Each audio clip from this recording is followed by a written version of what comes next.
Thamari Suraklaba Manipur ki irang asida lengak pariba BJP ni irang asige warusin puroknaba karamba thodang lauri haibadu miyamda mayek sengna khangalo haina MPCC ki Vice President Harishwar Goswami na taksilakle wafam asi nomgi oiba handak pangthokiba assembly mifamda Congress Party na kahan mani amadi CSO sing yambana wari sanafam khangre haina Chief Minister na phongdorkiba wafam aduki pakhum piraduna ngasi Congress Bhavan dalai ba risang kaising media center da pangthokiba paumi singu nabada phongdokibani makna makha taraduna irang asige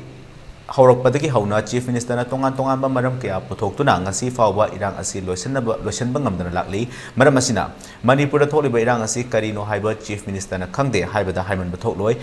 masi taseng namak lamdam asigi oina laibak thibani masida Chief Minister na lal asi aikhoi punna lanthe minasi haina lauri miyang yo enadi haubadagi masagi maram dam ngakchaduna makoina lofam thokpa thodang kaya lauduna lakli Masida lenga ki oina kari thodang lokhiba leire lamdam asida leriba CSO sing yamalle harabadi mapi mapa ama oina kari ge namak punna kauduna tasinnabu honadribano lup yamlabasu taliba demandi mane Hairaduna mamangda su satnaduna leriba kuki militant sing Amit Shah na ngakani haiba wafam phongdoki adumapu ngasi maksu kuki militant sing na khut tharakpadi lepri masimang Manipur tholiba irang asi Amit Shah na thohalibra haibasi jingnadaba ngamde narco terrorist khujok khara asibo India lenga na takthop ngamdraba haibagi wafam su phongdoke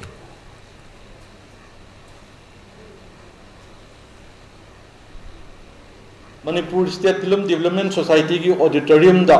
Mere Matti Mera Desh haiba adugumba program ama yaw matamda Manipur da lup yaman khre tanaga wari sanagadobono haiba sida center su state su kangaw nare hai wafam am thongki this is very unfortunate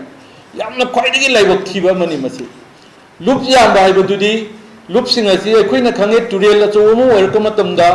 jingdagi akoigi khong mayam ama stream mayam ama mathang chendar pa ngaktani adu aroibada makoi turendura chaga apun put ama dum oi lup jam jarabasu masagi machu masagi to khaiba keno leijarabasu ngasi bokta Manipur gi ihogji matangda